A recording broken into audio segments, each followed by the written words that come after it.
தொடர் மழையால் இடிந்து போன வீடு.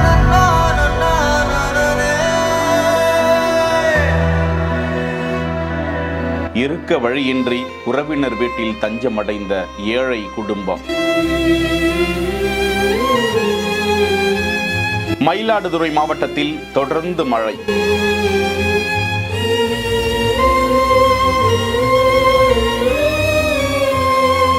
தொடர் மழையின் காரணமாக அந்த மாவட்டத்திற்கு ரெட் அலர்ட் கொடுக்கப்பட்டிருக்கும் நிலையில் அம்மாவட்டத்தில் சீர்காழி விளந்திட சமுத்திரம் கீழ தெருவை சேர்ந்த முத்துக்குமார் என்பவரது வீட்டில் கனமழையின் காரணமாக சுவர்கள் இடிந்து விழுந்து சேதமாகிவிட்டன. முத்துக்குமார் மனைவி மற்றும் குழந்தையோடு அந்த வீட்டில் வசித்து வந்த நிலையில் அந்த வீட்டில் இருக்க முடியாத சூழ்நிலை நிலவ அருகாமையில் இருக்கக்கூடிய உறவினர்களிடம் பேசி அவர்கள் வீட்டில் அவர் தஞ்சமடைந்திருக்கிறாராம். இந்த சேதம் குறித்து விசாரித்து தங்களுக்கு நஷ்ட ஈடு வழங்க வேண்டும், வீடு கட்டி கொடுக்க நடவடிக்கை எடுக்க வேண்டும் என முத்துக்குமார் தரப்பினர் கோரிக்கை விடுத்திருக்கிறார்கள். செய்திகளை வழங்குவோர் GT ஹாலிடேஸ், மெட்வே ஹாஸ்பிட்டல், சாலையா காட்டன் தோத்திஷன் ஷர்ட்ஸ்.